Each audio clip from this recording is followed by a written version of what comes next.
Welcome to the Libra Lounge with Keisha podcast. I'm your host, Keisha. I've got producer James here in the studio. Hey. Who really added a lot of razzle-dazzle to his intro earlier. You know how we do the countdown, 1, 2, 3. I don't know, he turned into Dumbledore, was doing some kind of witchcraft or something with his magical wand. I don't know what that was all about. Well, we have to restart the show. Well, it's been a month since we've done this, so I had to Ooh, don't throw call a me little out. something in. Yeah, well, people see the dates on the episodes. Kind of hard to Apple outs you, not me. Man, that feels like I did one last week. It was literally September 26th. Today is October 27th. It must have been a good one. It was a good one. It was a good one. I thought it'd last everybody for a minute. Do you remember the first time, like, it is the weirdest thing when you tell your parents that you have anxiety and they look at you and like roll their eyes and you're like, it is not like I'm asking you to sign me up for some after school activity that you disapprove of. Like, it's a medical condition. I have anxiety. And I tell you what, I think it's worse with Black parents and Hispanic parents. Literally, they'll have you thinking you have everything, including Ebola, instead of anxiety. Like, just no, they won't accept it. It's almost like that generation, like, because it happens with white people too. Like, what do you mean anxiety? Like, we went through a war. Like, yeah. we were poor. Like last generation had it so much worse than us, I guess, and they think anxiety is some weakness.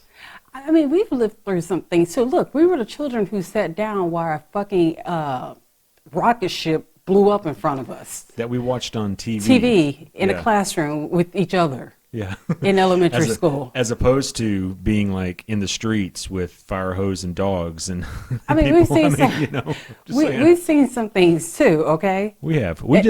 I don't think we didn't live as much like insane stuff as our parents did, I think. I agree with that, but that does not mean that we lack anxiety. Agreed. Oh, they had anxiety forever. They just didn't have a name for it. Yeah. I mean, parents will have you trying to cure your anxiety by making you drink a 2-liter of Canada Dry.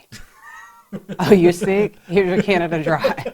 That'll get rid of that anxiety that you say I have. I don't think it's till our parents get older and they hit like 55, 60, and they're like, well, wait a minute. There may be something to this anxiety that they've been told. I think I've got anxiety too. Really? Because I remember you trying to beat the shit out of me. Like, you were going to beat it out of me. You threatened to beat that out of me. You told me to go read this scripture and go to church, and I would be rid of the anxiety. All it did was cause me more, and you had me go inside of a Catholic church. I really had high anxiety after that. Are you kidding me? So, you know, Skylar has anxiety and anything else she could think of. No, she does have anxiety. She just does. You can tell that she does. Oh, yeah. And instead of being like that parent who's like, oh, you don't have it, it's this, and that, I just gave the therapist my credit card, and they were like, Mrs. Owens, how long do you want us to keep this on record? I'm like, just forever. Just put it on our tab. Just forever, as long as she keeps coming, just charge us. And I said, get her to the point where everything is not my fault.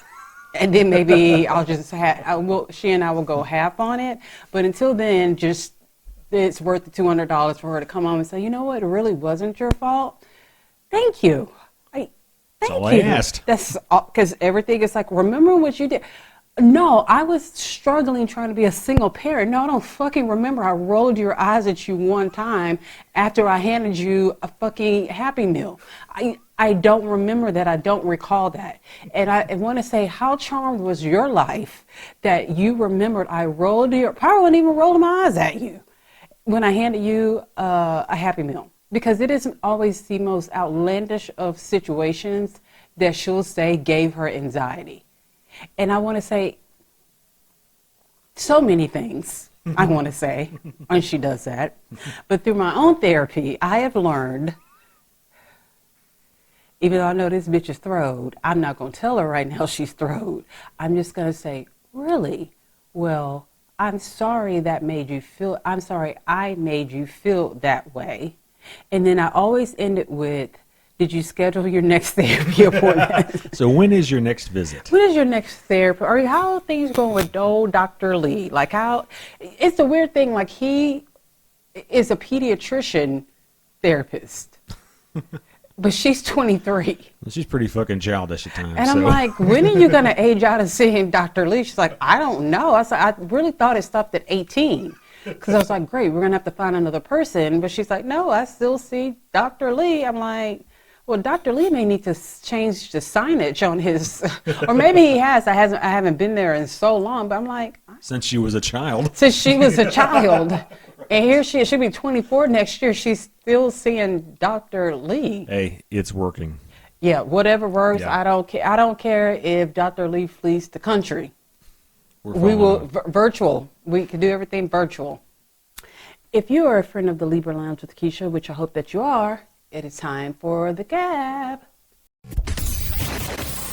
We know she has a really big mouth, which sounds kind of dirty, and that's probably true too. Let's gossip. The gab with Keisha.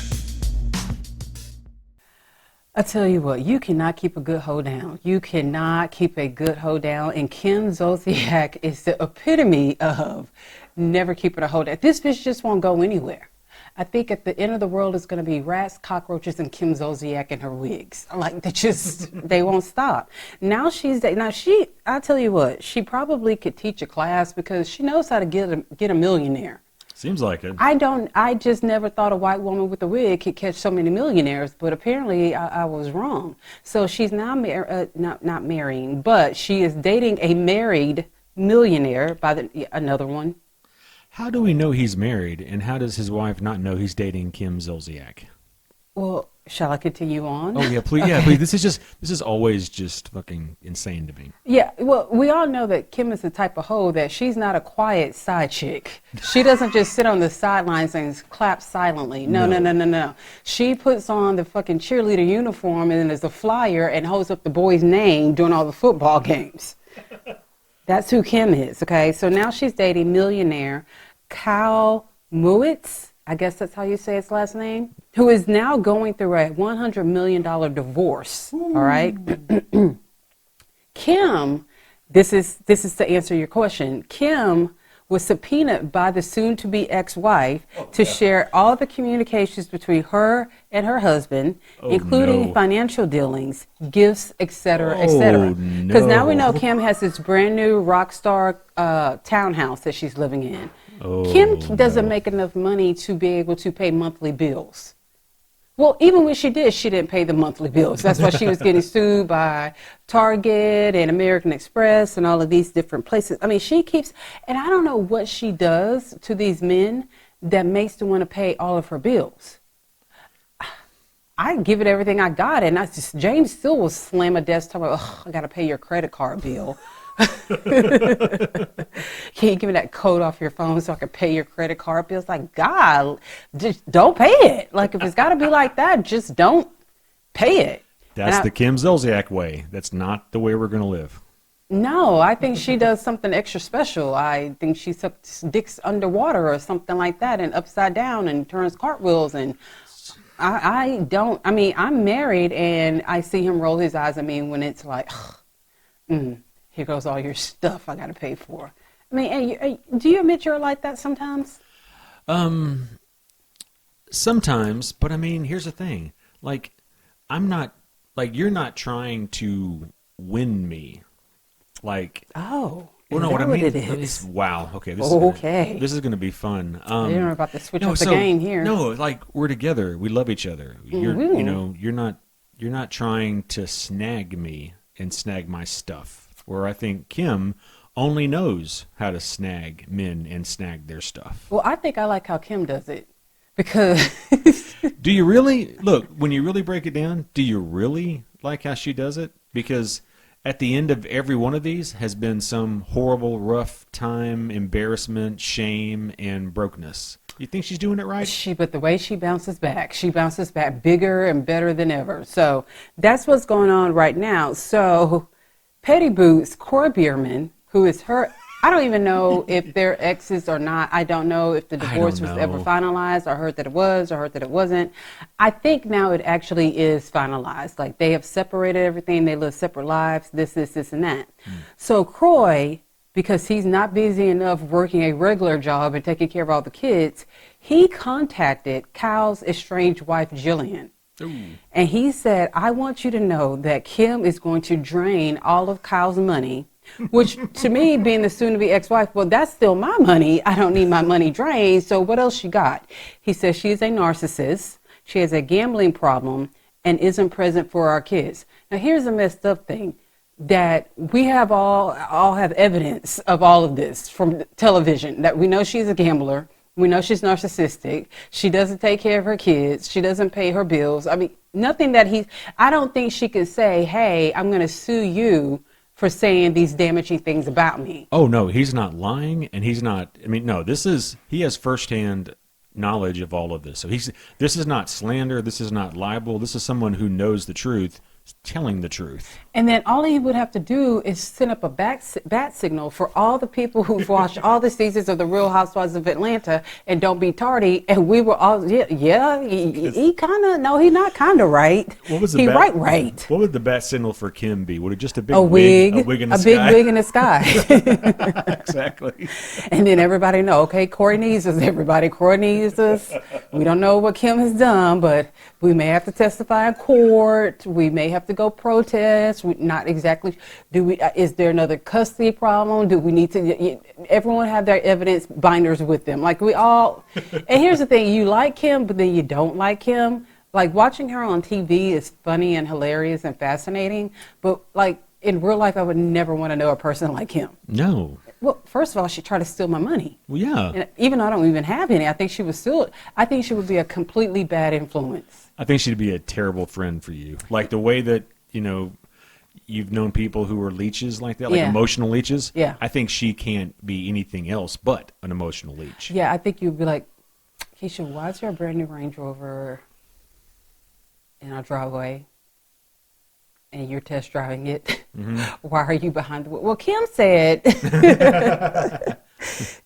I did this, that you would buy me a new Range Rover. That's how she got, and she stays in a Range Rover. Mm-hmm. She stays, whatever she's doing, she's doing right. But I'm willing to bet you this guy is not going to marry her. Well, he can if she's still married, number one. Number two. Yeah, let's see how long his divorce is going to last. Well, I mean, because you're talking about $100 million, you're talking about land, all kinds of access, and then you've got kids. Yeah, it won't be pretty and quick. And I'm not for sure he's the one with all the money. It's not the wife. I think he's some kind of businessman, investor. He is the CEO of some kind of. He's the managing partner of the Imperium Blue group of companies. So yeah, he's like the CEO of a conglomeration, basically. And he literally looks like he still sniffs paste. He looks, he's got blue eyes though. He is not a looker. Literally, he would have to walk around with all American Express gold. I mean, what is it, the black cards all over his body for me to even look at him. I mean, he just is, what is he, in his maybe 50? Maybe. He doesn't look like it. Maybe. He looks young. You think he's younger? No, I don't say he was younger. I'll tell you what, right? He looks give younger. him a few more months with Kim, he's going to look 65. Oh, he's going to age like the president. Yes, he most definitely is. He's 44. Is. Okay. Well, 44 years old. Well, say goodbye to all that hair that you've got on your head, because between the divorce and Kim draining you dry, you're going to be bald in 2 months. Mm-hmm. Poor man doesn't even know. And I think she's such a charmer. I do. I don't know how. I don't. I think because she's so unapologetically herself and so ridiculous that you can't help but to love her. I think she's fascinating to any man. I guess so. And men are pretty fucking dumb. I mean, and then she's cute. And she's got her body's a little bit weird now because she's so super skinny and has the big head. But at one point, her body was pretty banging. Now it's too much Ozempic or whatever she's doing. I have a feeling that I'm just thinking out loud, she probably just showers a man with sex, showers him with affection, and just makes him feel like his wife doesn't. And that's how she keeps getting these men. Well, I guess I'll keep you because I can't do none of that shit. I cannot shower any man with affection, compliments, love, any of that. Sex, nope, not doing it. No, take what I got. Yeah. Keep living with this troll. Yeah. Yeah. Fine with that. Well, Good luck, Kim. So in other housewives news, this was like, we're always shocked when a housewife gets arrested. Sometimes we have a clue that there's going to be an arrest. But in this situation, no one knew, not a clue. There was just nothing. So Wendy Osefo, Miss, I got 9 degrees, 9 cars, 9 houses. I'm not Nigerian princess. That Wendy, her and her husband, and y'all know Wendy from the Housewives of Potomac. She and her husband Eddie, which was even crazier that Eddie got arrested because he's a fucking attorney. They were arrested for fraud. Okay. So I don't know if this happened last year or the year before. They were apparently on vacation somewhere and their house got robbed. So when they got back, of course, your insurance company tells you, hey, go through, walk through, see if anything's missing. Yeah, tell us the value and all that. Yeah. I mean, if they did that to us, we'd be like, no, there was nothing of value here to start. So, yeah. So when they did it, they said that all of this jewelry was missing. Okay, like $450,000 worth of jewelry was missing. Okay. Now, I don't know how they caught wind to this because the story is that the jewelry that was missing, Eddie returned all of it so that there wasn't like a paper trail or anything like it. Kind of didn't make that much sense to me, but all the jewelry had been returned. Returned to them or returned? Returned to where they got them from. Okay. So I don't know how anyone caught wind. I heard that one of the neighbors said something like, we don't think that this really happened. Mm-hmm. We think that this is staged. Because to me, in all my richness, I've always found that whenever, one house is hit, it's not just one house that's hit. It's usually like a couple of houses. You know what I mean? Yeah. So anyway, they found out that, no, this stuff was not missing. It was not taken in the robbery. They're starting to think that the robbery was staged. And I tell you what, housewives are known for taking great mugshots. Mm-hmm. And it's usually because they pretty much know they're about to take a mugshot. Well, apparently, instead of doing their hair and makeup, they got exceptionally high before their mugshots because this is crazy. And you can see all of Wendy's lace front. I see it right here. Yeah. Like, wow. Like, it looks like a Hollywood bad wig. So, but here's the thing, it's because Wendy is such the queen of the lace front. Like, when you look at Wendy, you're like, wig wear. That is just how good her lace is put down. But apparently she was at home on the couch eating Cheetos that day because that lace that I'm taking a mug shot to, take one of me, my name is Lace Wig, because it looks so bad. I was just like, I cannot believe, but I guess you really can't tell like an arresting officer, can you give me 15 minutes to lay down my lace before you take me in? I don't know. I know rich people get away with a lot more stuff than, us commoners do. So, I would have been like, please let me lay this, please. I'll do anything. Please do whatever I need to do. Because that is awful. That is like all that you see. It's that lace front. So, of course, since then, she has lost her job being a professor, which, she's calling me Dr. Professor Osefo, Dr. Wendy, Dr. Zen Win. And she's like, I wasn't fired. Well, technically, yes and no. They called you in and said, bitch, you can no longer work here. You have 2 choices. You can either resign or we're going to have to fire you. So, of course, she resigns, but technically it's really you got fired. And that's the dumbest fucking thing people do. I didn't get fired. Well, okay, you were told you can't work there. Yeah. So the end result is you can't work there. That you cannot work there. And you have no job. Okay. It's not, you can't like derive pride from leaving a job someone said you can't have anymore. Yeah. So my thing is that, now this is something that really pissed me off when it happens. So, I love the show Wife Swap. Mm-hmm. So they're coming out with Real Housewives Wife Swap. And it's 4 episodes. There's going to be one. Well, the one from last week was Angie from Salt Lake City, and it was great. Yeah. Melissa from Jersey is going to do one. Emily from the OC is going to do one. And then they had Wendy. So after she got arrested a few days later, they said that they were pulling her episode of Wife Swap. Now look, Housewives franchises was built on criminal charges, arrests, hair extension, eyelash extensions, Range Rovers, rent when you really say you own. Like, this is what the foundation has been built on. And there's always been this rumor that Bravo treats their black Bravo celebrities worse than their whites.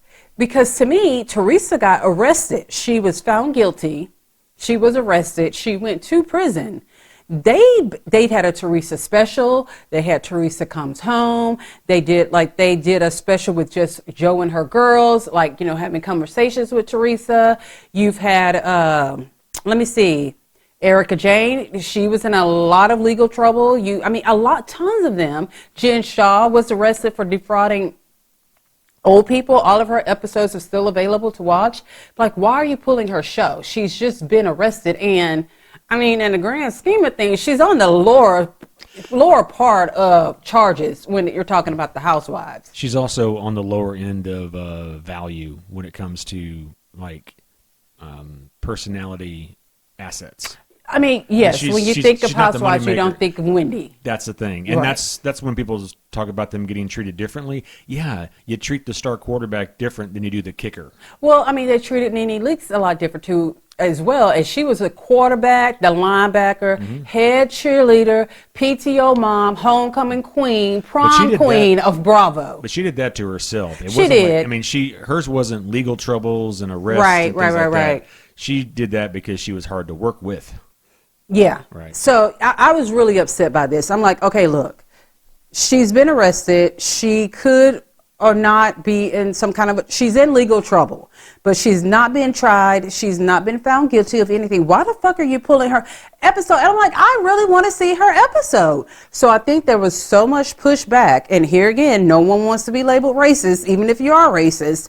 A lot of people gave them pushback. So now they're going to let the episode air. Okay. Yeah, because I was just like, this is so well, and you also have odd. to think, but you also have to think about it. This was a financial crime, so this was fraud. Right. So it could be that there was a point when maybe assets or money or things that were tied to Bravo may have. So you've got a good point. So one of my loungers, I didn't know if you guys knew you had names. You're loungers. Yes, y'all are. Sent me. I was asking the same question. I think I made a post about that. And so she goes, I'm thinking that maybe they are pulling the episode, perhaps because she's either wearing some of the jewelry that she said was missing, and maybe it's any of the promo in the episode, or even on episodes of Housewives of Potomac. And I'm like, okay, that could make sense. If she's in this episode of Wife Swap and she's got on a tennis bracelet that she said was part of this robbery, I think Bravo could get him, Yeah, that's something they probably had to clear, probably had to review and all that, Yeah. because her anniversary band, her diamond band, was mentioned amongst the stolen goods. Oh, but it was really? still visible on her Instagram account in the weeks after the alleged burglary. That was one of the things that tricked off. That one of the things that tripped up the investigators to go and look. Oh, God. It's like, if you're going to do it right. Just throw the shit away. Okay, first of all, don't commit the fraud. But if you're going to commit the fraud, you can't. But that is so black people like of us. Who be posted up with it. Well, not only that, it's like reading what they did with the insurance companies. It was so much like you hear on some of these murder shows where someone took out like a policy. Like 2 months after, two months before, and then they call the day after the funeral, or they call from the funeral checking on the policy. Yeah, or they payout, or they have the person insured by like 3 different companies at the same time. That's what they did here. Apparently, they had 3 different insurance companies who you're not supposed to have double coverage of these things by law. So they did this all wrong. Yeah, they did it wrong for 2 smart-ass people. 2 people who claim they are so abundantly smart. She's a doctor, and he is an attorney, and they couldn't even do this right. That's that genius complex thing, man. Yep, you think you're just good at one thing, so you think you're good at everything. Yep. James is living proof. He walks this earth every day as living proof that you can be exceptionally smart at one thing and be the dumbass of the class in everything else. We'll be right back after this break. The Libra Lounge with Keisha. The Libra Lounge with Keisha. Welcome back to the Libra Lounge with Keisha podcast. I wanted to remind you guys that my discount code with Hello Skincare is still active. The Christmas holidays are coming up, and you most definitely need to check out all of their amazing skincare products. And of course, my favorite product of any product right now is their lash serum. The lash serum, look, give them 9 weeks and you're going to notice a lot more growth and thickness to your lashes. And you guys know that I love it because you can also wear eyelash extensions while still growing and producing new and healthy eyelashes. You go to Hello Skincare and you type in code LibraLounge20 and save 20% off your, what is it called? Your order. My order. Yeah. And don't forget about your Amazon store, too. Yes, I do have an Amazon store. I'm not sure how you get to it, though. You can look up Libra Lounge on Amazon. Yeah, some people got confused because they were looking for my government name. But the Amazon store is actually under the Libra Lounge with Keisha. You get to see some of my favorite outfits that I've gotten from Amazon. You see my favorite beauty products. I need to probably put some other things on there because I order a lot from Amazon, including like my protein water. I get all that. I get my dog stuff from Amazon, all that good stuff. So as of right now, I've made $2.70 off my Amazon store. So get rich, die hard. Anyway, so this woman filed for divorce from her husband of 25 years because he ate her slice of cake. Now, if you know me from listening to me here on Pink Shade or any other podcast, I will stab somebody in the eye for a piece of cake, okay? You can woo me with a piece of cake. You know how the It Clown used a balloon to lure that little boy? All he had to do was put out a little slice of cake. And I am like, is there ice cream down there too? And I'm in the sewer, okay? I will push a small child out of the way of the cake line to get in front of them, okay? I've seen her do it. I will get up at 3 o'clock in the morning and eat a slice of cake. Yep. I'll wake up at 9 o'clock in the morning and eat a slice of cake, okay? I will DoorDash myself a slice of cake. From Cheesecake Factory at 9 o'clock at night and then complain and wonder if I should leave a Yelp review because they gave me the tiniest of slices of cheesecake.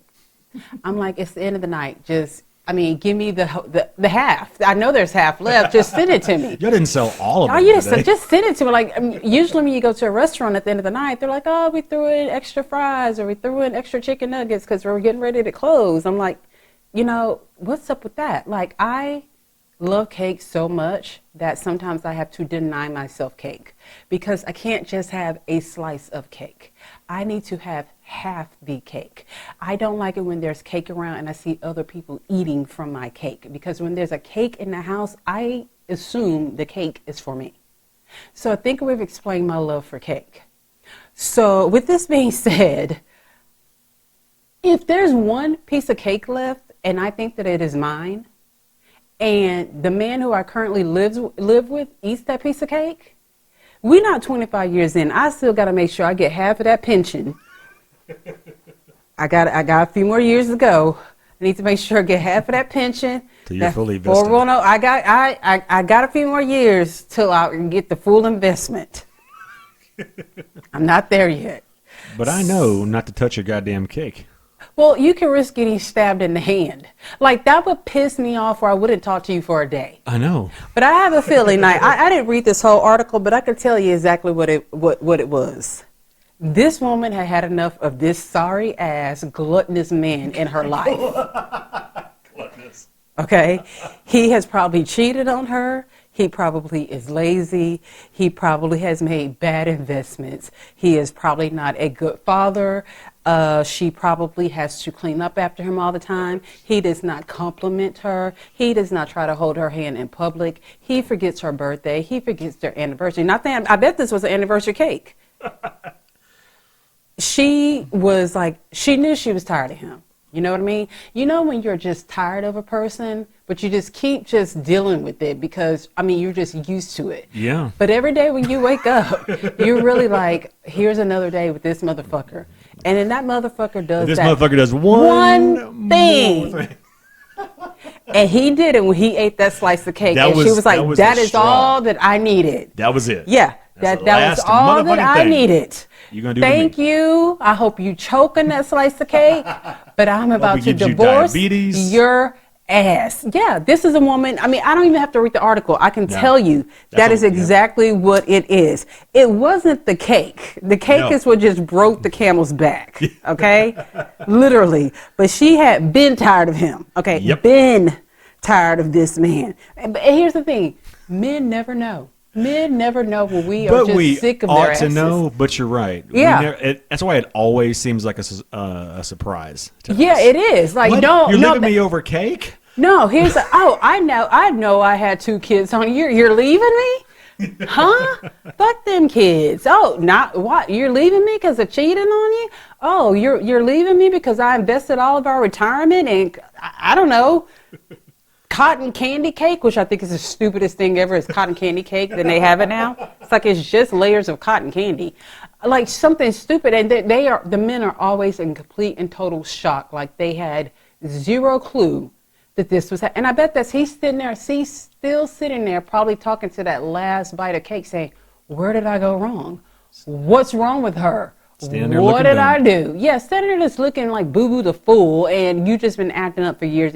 Good luck to you, lady. You know what? If you are ever in the area,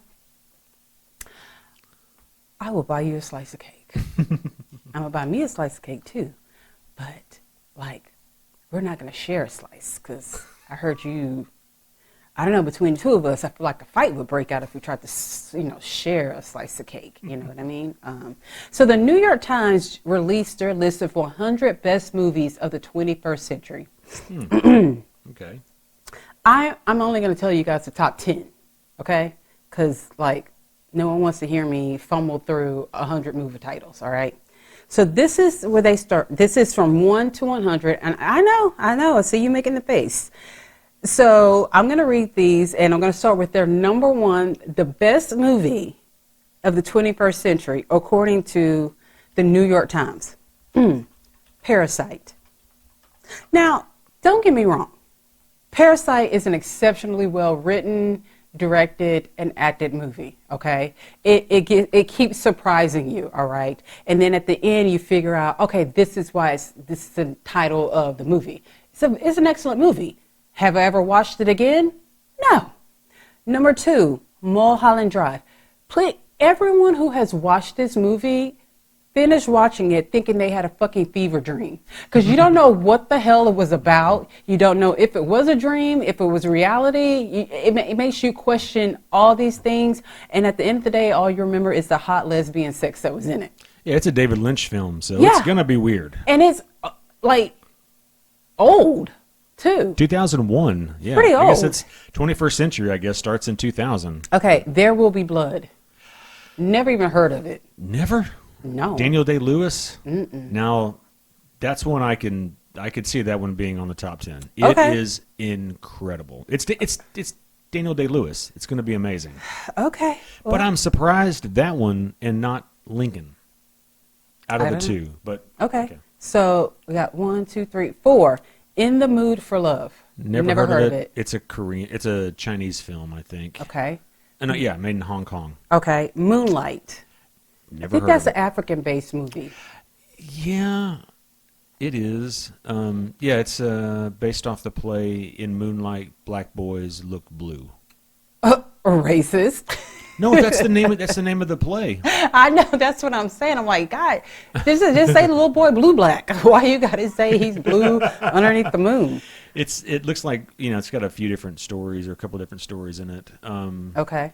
Yeah. The next one is No Country for Old Men. That sounds like something Clint Eastwood wrote. No, it's a great movie though. Oh. It's Tommy Lee Jones, Javier Bardem. It's Josh Brolin. It's a great movie, and it's the Coen brothers who did they did a bunch of good films. Oh Brother, Where Art Thou? Mm-hmm. That's a good one. Okay, I can see that one.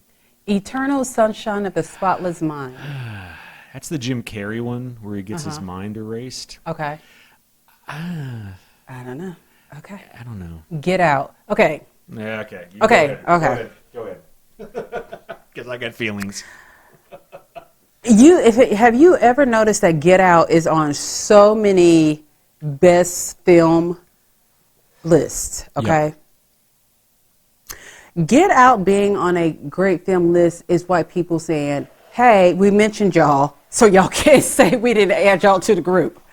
I don't think that many black people like Get Out because, I mean, when you really, really think about it, people are like, oh, that movie was so great. It's y'all. It's palm colors. It's not really us because we live that reality all the time. So it's not like, I don't think it was that great of a movie. So I think this is why it's up there because it won a shit ton of awards. Like it won Academy Award for Best Original Screenplay, nominations for Best Picture, Best Director, Best Actor. It won, Golden Globes. It had a lot of. It was one of those like award-friendly movies. Yeah, I feel like it was award-friendly because we're not going to let another black person win this award for the next 10 years. So let's just give it all to y'all. This one time, y'all can't say shit about it. It is not that great of a movie. Yeah, it's just not. There are other the movies acting that is good, but it just. And I think this was Jordan Peele's. Was it his first movie? I think it was like his breakout movie. Yeah, which everyone was super excited about that. But I just don't feel like it needs to be on this list, especially not the top 10. Yeah. Okay, then we have Spirited Away. Never heard of it. Classic. So Spirited Away is it's a Studio Ghibli anime. Okay. Beautiful film, amazing film. It's a Miyazaki anime film. Beautiful. Should be on the list. Okay. And then rounding out the top 10 is Social Network. How the fuck? I don't know. That was a sub. I mean, here's the thing. I have no idea how they picked these. I don't know what they based them on. I would have put Gladiator above Social Network. Well, I mean, I read the top 10 list and I'm thinking, have these people never seen Blade 2? Have they never seen Lord of the Rings, the Twin Towers, when Gandalf went from Gandalf the Grey to Gandalf the White? Well, never seen 12 Years a Slave, The Just Departed. So many Oppenheimer. great movies and I'm just like, this is your top 10 right here? I don't know. Yeah, I have no idea how they pick these. It's a voting poll of over 500. So this is it. Okay. It's a voting poll of directors, actors, and others from around the world. Oh, it's not industry moviegoers. Yeah, not fans. Okay. It's industry people. Okay, now that makes a lot more sense because there's no way that your typical moviegoer is going to pick this to be the top 10 list of the best movies of the 21st century. Yeah, exactly right. Yeah. I mean, like people like Christopher Nolan had like 5 movies on the list. Paul Thomas Anderson, the Coen brothers had 4. I mean, you're talking about some industry. Yeah, so it's basically when People magazine says the most, what is it, the best looking man in the world. Most beautiful person. And it's like all that. entertainers. It's like, okay, it needs to be the most handsome entertainer. Right. You know what I mean? Not because I see people every day that look better than the person who was picked last year. And I don't even know who the person was they picked last year. But you just see these people, you're like, huh? Like whenever Jennifer Aniston makes the list of like most beautiful people, I'm like, where? This bitch literally looks like she could be a teacher in Arthur, the fucking cartoon on PBS. She'd be a teacher in Nebraska. She's the hot teacher in Nebraska. I just don't get it. She makes the list so many times, and I'm just like, where and why? It's because it's voted on by industry people, and I guess in the industry, that's man. Looking at this list, it has upset him, y'all.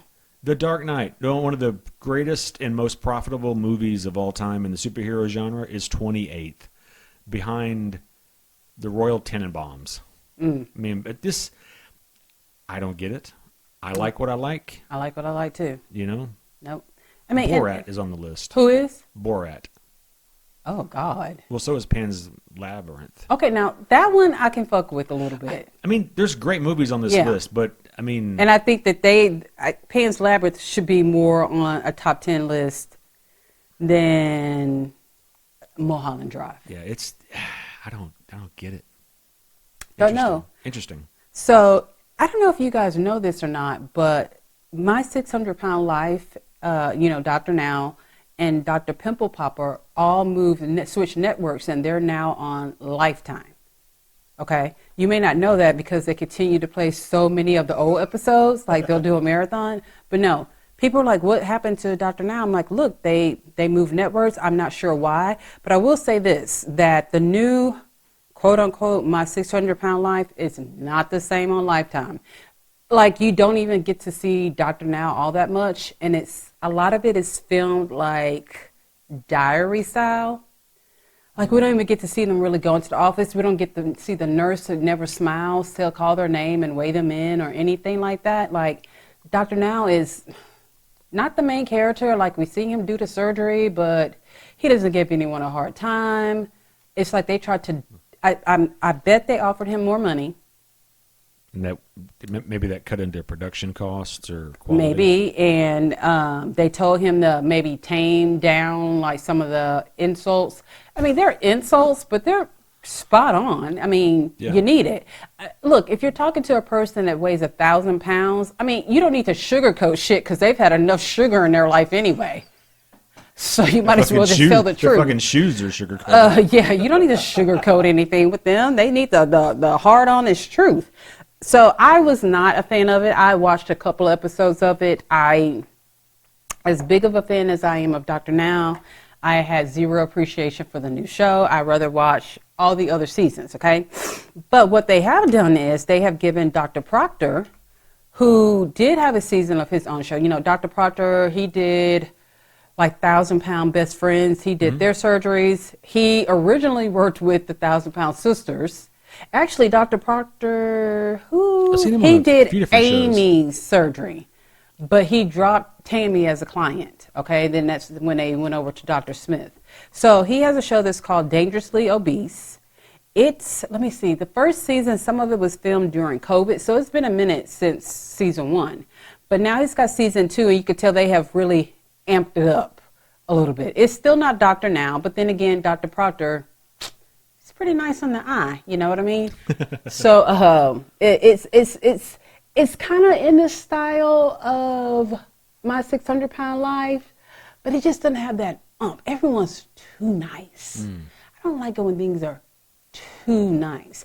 I mean, he tells you, yeah, you need to lose this certain amount of weight, but he doesn't tell you how badly you've done already. You know what I mean? Sometimes I want to hear that more of that backstory as read through Dr. Now and Dr. Now's troll voice, you know what I mean? Like, Dr. Proctor's all pretty, and he's like, oh, you can do it, I believe in you, come back. There's no failures, okay? You know what I mean? Like, the one girl on this episode, I want to say she was 655, and this is how I know that I'm out of practice, because you know me. Whenever there is an episode of My 600 Pounds, I can tell you exactly how much the person weighs within 30 to 50 pounds. I'm like, I'm out of practice. I'm like, this bitch was way bigger than I thought, okay? I was giving her 530, and she hit 655, all right? So what is so funny, like, I look at these shows, and I'm like, thinking to myself, what is wrong with me? Because you cannot pay me to have on a bikini right now, and this girl not wore one, but 2 bikinis, not bathing suits, 2 bikinis throughout this episode.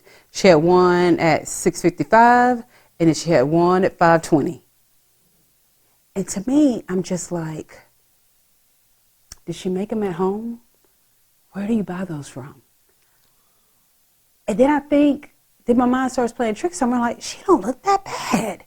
I'm like, I've watched too many episodes of these shows. If I'm actually sitting here saying that this woman who's 655 pounds does not look bad, with her double lymphodemas, does not look bad in this bikini. And I tell you what, we are from the South, and we are used to hearing the phrase, ooh, child. But I've never in all of my black 45, 46 years heard ooh, child as much as I heard this girl say ooh, child during the episode. Every time she moved, ooh, child. Every time she sat down, ooh, child. Every time she looked to the left, ooh, child. She looked to the right, ooh, child. She looked up at the sky, there's a bird, ooh, child. There's a dinner plate in front of her, ooh, child. Like, it was just like...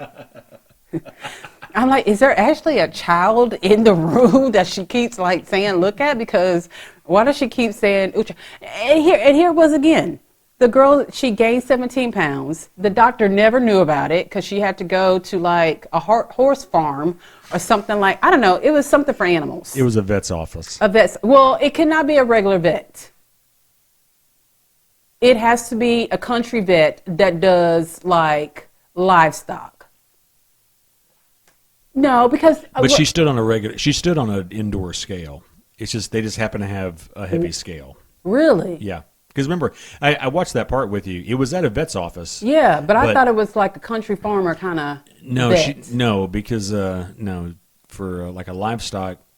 Remember when Amy and Tammy they went to the scrapyard? Yeah, to get weight. That big outside. Yeah. That's what like a horse weigher is. Okay. Like a big thing. Okay. So I think this was just the vet's office had a heavy weight. They must have gone up to like 1,000 pounds, I guess. Yeah, they probably did. All I know is that the vet tech was like, well, this is the first time we've ever had a human on the scale. And she's like, I don't know what the scale is going to say, but that is the biggest human I've ever seen in my life. Yeah, she has. Usually she goes home with some stories to tell, but she's like, oh, I got a good story to tell y'all now over dinner. Like, you know. So this was a successful story. There wasn't ups and downs and this and that. I mean, Dr. Proctor even went to the woman's house. So Dr. Now is not going to leave Houston, Texas. Well, no. He's not going to do. He's like, you're too big to make it here. Lose another 30 pounds. So this show, Dangerously Obese, originally in 2021, it was called Too Large. Yes, that's what it was. Yeah, and so they had like a 4-year break, and it came back season 2 as Dangerously Obese. Obese. Okay, Yeah. okay. Now this next one coming on in a couple of days, episode 2, the Supersized Virgin. This actually sounds really interesting. It says, after years trying to pray the gay away, Ty confronts his relationship with the church in order to lose weight and let his inner drag queen shine. Okay, so we're going to get... October 29th. We're going to get fatness. Fatness. Gayness. Gayness. Drag queenness. Drag queenness. Yep. Weight loss successness. Yeah. A little bit of Jesus. Yeah. Family disappointment. Oh, you know it. Possible family approval. Maybe. A divide within the family. Ooh. And possibly gay sex. Well, maybe not on TV, but I'm But sure the I'm sure idea he'll may be be looking floated for around. it. Yeah. Especially if he loses weight. I mean, everything's a lot easier to see. This is a real story here, man. Yeah. You see, this is how you know something's wrong with us. You have to be that extreme for us to say, man, this sounds like a good episode right there. You tell us, hey, a single mom of 5 who works 3 jobs, we're not interested in that whatever. shit. No, it's like, okay, whatever. But this right here, oh yeah. Oh, we're in. All right, so every year I always like to give my Halloween season favorite movies, okay? And some of these are movies that I sometimes... What? They're not changed in 10 years. No, they really haven't. And here's the thing. Sometimes they'll change around. Like every now and then I'll replace one with like another one, but then by the next year I'll replace that one with the original one. If you've listened to my show all these years, you're not going to find any surprises on this list. But if you're new here... I was sure, because someone's like, when are you going to do your list? I'm like, girl...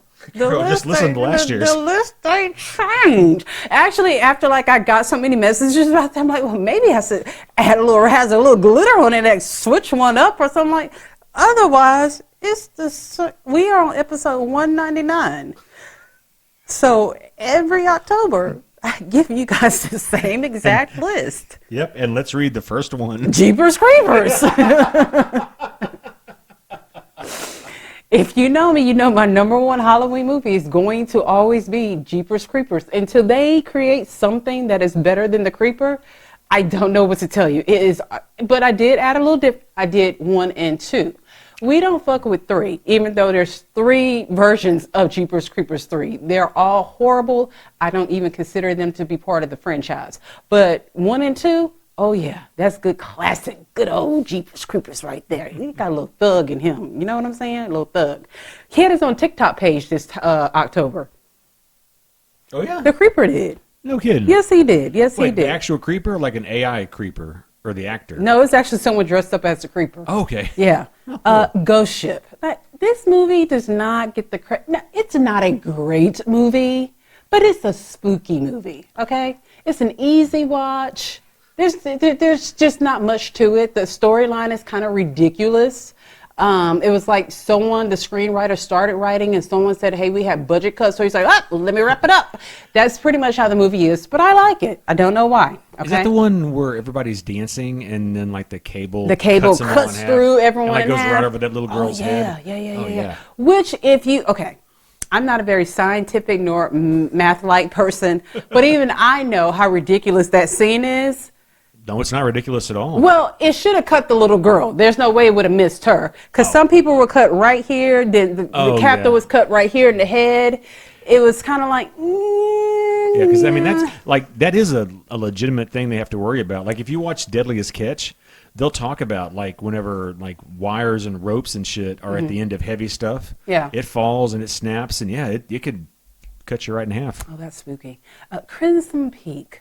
Another movie. It is not. Is it Guillermo del Toro? I think it is. Yeah, and everything he kind of touches is a little bit of magic to it. So, again, not a very strong storyline. It's pretty much predictable. It's got incest in it, if you like that kind of thing. I mean, you don't see it, but you hear about it. I mean, and you kind of see like the bone remains of the baby from the incest. So, yeah, that's kind of exciting, huh? So, Crimson Peak. Okay. Yeah, that's been playing a lot lately. Yes. Yeah. So, the scariest movie I've ever seen in my life, it will continue to be. I don't know if it because I was 7 when I watched it. It may have something to do with that, okay? And it terrified me to death. But I tell you what, it has still scared me throughout all these years. The scariest movie is Nightmare on Elm Street, Part 1, okay? I don't care how old I am. I'll be 99, and someone will say, what's the scariest movie you've ever seen, Nightmare on Elm Street? I mean, and I don't know about you guys, but in my culture, we don't even call it. We don't call scary movies by their titles. We don't do that, okay? So A Nightmare on Elm Street, you get a group of me's in a room, people that look like me, and we're going to say Freddy and them. That's what we're going to call it. We don't call it Child's Play. What the fuck is Chucky? We don't call it. We don't call it. We call it by like the monster's name, like Gremlins. Oh, Gizmo now. Like we just don't know how to say the title of a movie, especially if it's a scary movie. I'm trying to think of another one. What else do we not call it by its correct? Friday the 13th. Oh, that's Freddy now. No, Friday the 13th. Friday the 13th. No, I'm sorry. That's Jason now. And Jason now. You talking about Jason? Yeah. Jason Voorhees? Yep. Voorhees? Oh, okay, yeah. What's the other one? Jaws and them. No. What's the other one? Jamie Lee Curtis's. What was hers? Oh, Halloween. Big Mike. Oh yeah. Slow Mike. No, we call him Slow Mike. That's like Slow Mike, because Mike don't ever run. Slow Mike. I don't know what it is about certain cultures. We just name it by the main character. It's just what the movie. And I've said like a movie, like I've said like Chucky, and people are like, what? Motherfucker, I'm talking about Child's Play, because what else is named Chucky? You know what I mean? So, on to my list. Coraline. You guys know I love Coraline. Coraline is one of those I'll watch any point throughout the year. But I think she most definitely needs to be on your Halloween watch list, okay? Drag Me to Hell. I don't know. This one should have been critically acclaimed. I think it's very, very good. Some of those scenes in there are quite disgusting. And I don't know. I think about some of those scenes sometimes and I'm quite like, I don't know, makes me skeeve a little bit. Like it makes me highly uncomfortable whenever that dead woman falls out of the casket and all the embalmment fluid comes out of her mouth and goes into the mouth of poor Christine, who this is one of those movies where it was like the good person got fucked over throughout the whole movie and you think there's going to be a happy ending and then they get fucking killed. Yeah, that's the only thing I don't like about it, but it's a good one. This is new to my list, Barbarian. It's a good one. Barbarian is, I tell you what, you start the movie thinking one thing, and you're going to get about 6 other things. But I will tell you, anytime Justin Long is in a horror flick, you don't have to worry about his ending, because you already know what his ending is going to be. Justin Long's going to get killed at the end of every single horror movie that he's in. And I left the last spot just kind of open because, I mean, the other day I just sat down and I just started watching horror movies because they were on. I mean, I'm trying to think of stuff like as a kid, like I love Silver Bullet. So we've seen a few lately. I wonder if any of these would make your list. So I think The Sinners is going to start being on the list. Yeah. Weapons. Weapons. Clown on the Cornfield? We haven't rewatched it. Terrifier? Oh, God. The only way I will ever watch another Terrifier film is if you tell me immediately after we leave the movie theater, we're going to a place that's filled with puppies and kittens. That is the only way. Because that shit will unnerve you and make you question everything in life and what you saw. And I've only seen Terrifier 3. I've not even seen like 1 and 2. But 3 was enough. So let me just throw out a couple that we've watched this year. Okay. This is only 2025, right? This is 2025. Yep. So Death of a Unicorn. That was a good one. Okay. Different but good. But I don't know if it's scary. Probably not. Let's see. The Long Walk. Woo! Okay. Yeah, we haven't recorded in a minute. Because we've seen a whole bunch of movies since the last time we recorded. And I'm going to say this. We're going to end here. The Long Walk is a Stephen King movie. And we have throughout history, if you're in my age group, we have allowed Stephen King into our homes to fuck us up. Okay? He started off, I don't know about y'all, but I think my first Stephen King experience was Stand By Me. We had no business sneaking out of our homes and following a train track to go see a dead body. No. And here's the thing, as a kid, seeing that dead body, that fucked me up a little bit. We, let him come into our homes with this fucked up clown. None of us really like to go to like a cabin hotel scene where there's lots of snow because we think like, the husband's going to try to murder all of us. Like we have allowed Stephen King to really do some things to us. So I thought in my big age, I was above all that. And then they made The Long Walk into a movie. Okay. All I'm going to say is there's no monsters in this movie. Well.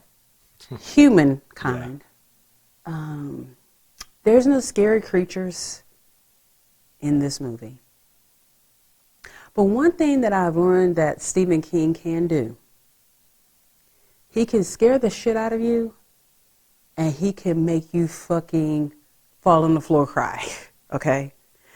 And when I tell you, at the end of this movie, it took everything within my soul, and y'all know I got a real small soul anyway, everything within my small soul not to burst into full on, I'm at someone's funeral, cry. It is so dark, heartfelt, camaraderie, good storyline, good backstories, endurance-based. Visceral. I don't know what that means, but visceral. Probably said it wrong too. It is. You need to hug your friends, and I'm glad I was amongst friends, because you need to look somebody in a human eye, and for them to give you I need connection. That eye signal that we are okay, we're good. Do not go into the darkness. Okay, this is Carol Ann. Follow the light. The light is within. You are loved. You are greatly loved. You have a home where smart, you is pretty. You need a therapy session, a Xanax, ice cream cone, most definitely. Your spirit needs to be lifted up from off the ground. Even if you are not a godly person, is going to make you say, God, just touch me on the shoulder. Just tap me a little bit. Just tap, give me a little tap or something, like just, I believe a little bit. Because this movie is so, woo, it is something. It is a good watch. The acting is great. What's that little African boy's name? Is he African? I think he's African. But everything I have seen him in, he has been so good in it. He is so good. But I didn't like the fact that he tried to act like he was Creole a little bit. Was it him acting like he was Creole? And I'm like, you are most definitely from the Haitian side of Creoles. Yeah, well, David Johnson is his name. He's British, actually. Okay, so that explains it. Yeah. He ain't British. He is, my descendants came over from Nigeria, Jamaica, Trinidad. He is that kind of British, okay? But he is a really, really good, he acted his ass off. He did, and I mean, he's 32. He's young. Oh, man. Yeah, so He's going to grow even more as an actor. Oh, yeah. Okay. I mean, but he pulled off playing like an 18, 19-year-old. He really looked well. it, yeah. I don't think any of those guys were as young as the characters that they played. No, I don't think so. No. It's well, the guy who played Cooper Hoffman, who played the white guy, Garrity, he's 22. That's still pretty young. Pretty young, yeah. Pretty young, because I think they had to be 18 to even enter into this contest. So yeah. Anyway, so yeah, that is most definitely a movie you want to go and see. Get ready to cry, be emotionally disturbed, all that good things. But yeah, it is officially time for me to end the show. My dad has called like clockwork. You guys, if you're enjoying our show, please feel free to leave us a 5-star review. And if you want to hear even more of me, you can go over to Pink Shade, where we are wrapping up covering Love is Blind Denver. We're also covering season 4 of 60 Days In. And in a couple of weeks, we're going to also do, it's going to be a rewatch for Mary Payne, but it's going to be my first time watching Welcome to Plathville. So, thank you guys for tuning in, and we'll see you next time. It's the Libra Lounge. The Libra Lounge. Ooh.